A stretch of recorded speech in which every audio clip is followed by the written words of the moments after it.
Hello，大家好，又係我 Kimi。咁好快又到年尾啦，又係時候要執下屋企嘅風水位置咯喎。咁我哋先講少少八字上注意地方先啦。咁2026年嘅生肖咧就係馬嘅年份啦。咁今年咧就係丙午年。咁咧喺五行上面咧，丙同午咧都係屬火嘅。咁所以今年咧五行上係超級旺嘅個火。咁要火嘅人咧就會比較好啦。咁如果你嘅八字係要金水咧，就會比較弱咯喎，因為咧啲火會蒸乾晒啲水啊嘛。咁喺2025年，雖然都係火嘅年份個蛇，但係個蛇其實係金嘅長生嚟嘅，所以佢都係有啲金喺裏邊，未話完全全火嘅。咁但係今年咧就真係全火啦。咁如果忌火嘅咧，大家就要注意下個健康上啦。咁火咧喺健康上咧就代表住眼睛啦、心血管啦、同埋血液嘅。咁所以咧好容易會整親啊、受傷見血啦，亦都可能會有啲小手術啊要見血啦，有血光之災啦。咁財運亦都係啦。如果你好忌火嘅人，其實今年都不求財噶啦，都係盡量破財擋災啦。如果有錢嘅話咧，就買一啲保值物去化解啦，就唔好留咁多現金喺身邊，因為你錢多咧，通常都會病嘅。所以點解成日會有句說話就係財多身弱咧？就係因為你個命格唔應該有錢，但係你又有錢，咁就要喺第二啲地方咧跌翻啲錢出嚟咁解。咁如果你要火嘅或者要土嘅話咧，咁今年咧個五行上咧就會係對你有利啦。無論財運或者健康上咧都會有提升嘅。咁當然運好嘅時候，我哋可以計劃啲新嘅嘢啦，或者新嘅嘗試啦。咁如果你個運弱嘅時候，通常咧都唔係咁適宜咁進取嘅。咁啊，盡量保守少少啦。因為除咗26年咧、27年咧個羊年咧都係火土年嚟嘅，所以其實連續嘅2年嘅火咧同個土都會好旺。呢2年因為真係一滴水都冇，咁所以亦都係對於要水嘅人咧個運會好弱。所以咧你咁樣連續嘅話咧，你個計劃上咧就唔係淨係睇一年咯。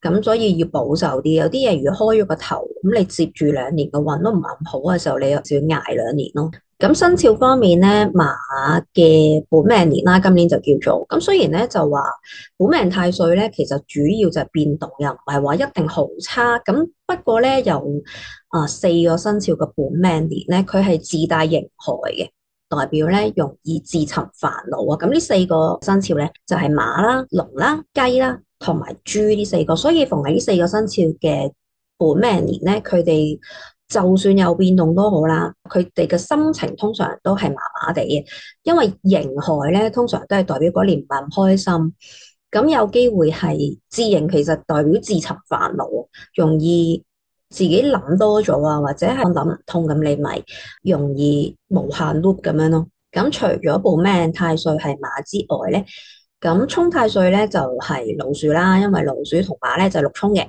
咁但係子午呢一個咧就齋沖啦，就冇刑害嘅，所以咧齋沖反而我覺得就冇咁驚。你有刑害咧，通常都係唔開心。你唔開心嘅嘢太廣泛啦，你好多嘢都可以唔開心噶嘛。可能你屋企有嘅問題啦，或者你健康上嘅問題啦，呢啲好難係破財擋災。咁你齋沖咧就唔同啦，沖就好簡單嘅啫，就係變動變化。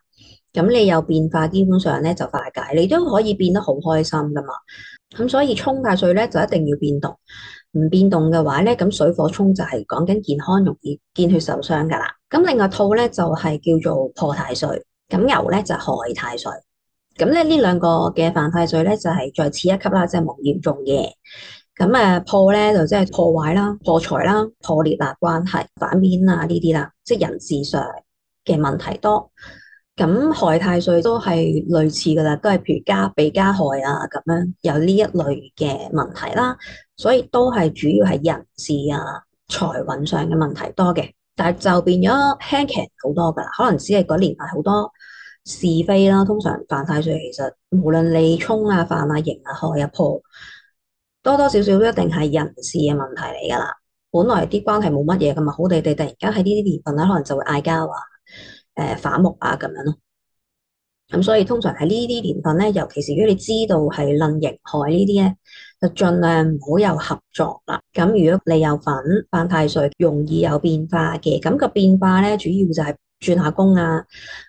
住屋上搬屋啊、買樓啊，或者裝修啦，或者感情嘅變化啦，即係譬如結婚啊、生小朋友啊。當然差嘅係可以係分手啊、離婚呢啲啦。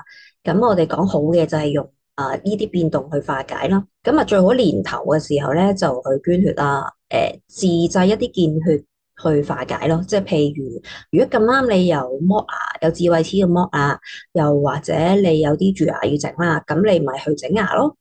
咁你話洗牙得唔得啊？咁啊洗牙咧好過冇，因為始終洗牙都唔係真係咁見血嘅啫，所以整牙係得嘅，洗牙就麻麻地得嘅。嗱，捐血就得嘅，因為真係一包血噶嘛，冇錯。咁可以認到血光嘅。如果你又唔捐得血啦，又冇牙要整啦，再其次嘅咧，你就唯有去做一啲驗身啦，譬如你要抽血噶嘛，咁可能抽2支針筒都好啦，或者你有一入醫院住一晚檢查，咁啊都叫應咗啊，你瞓過醫院啊嘛，咁啊叫應咁啲啦。咁其次，如果你犯太歲，最好就係去攝太歲啦。咁啊，作個福啊，拜個神，咁點都好有神庇佑下啊嘛。咁依家個騙案你都知，大家都見到好多啦，尤其是東張呢啲都成日播啦，日播夜播噶啦。啲騙案即係成日同大家講要小心，唔好太過自信，覺得自己一定唔會中，其實好容易中噶咋，真係。依家科技太發達啦，除非你完全唔會用電子支付啦。咁好難噶嘛，你依家都 online banking 噶啦，即係可能以前咧，你會覺得係朋友嘅朋友聽翻嚟會中啦。咁依家你已經見到身邊好多人都識嘅，佢自己都中咗啦。咁其實可能再下一個就係自己噶啦。咁所以切勿掉以輕心咯。咁財運就即係忌火嘅就小心啲啦。即係又但係唔好諗住自己要火就係大晒，因為你唔知自己個八字。因為我哋講嘅生肖只係講緊你個八字裏邊嘅年份嘅一個生肖，咁每一個人咧都有年月日時4個地支啊嘛。咁除咗年生肖咧，個日生肖都好緊要，即係出生嗰一日嗰個地支。咁如果嗰一日你有份犯太歲，平時講嘅生肖犯太歲，咁當然你如果唔知嘅，咁我冇辦法啦。如果你知嘅都一樣，最好攝太歲啦，同埋做翻以上講嘅化解啦。咁我哋講完八字，我哋就講個風水上係點樣做催旺啦。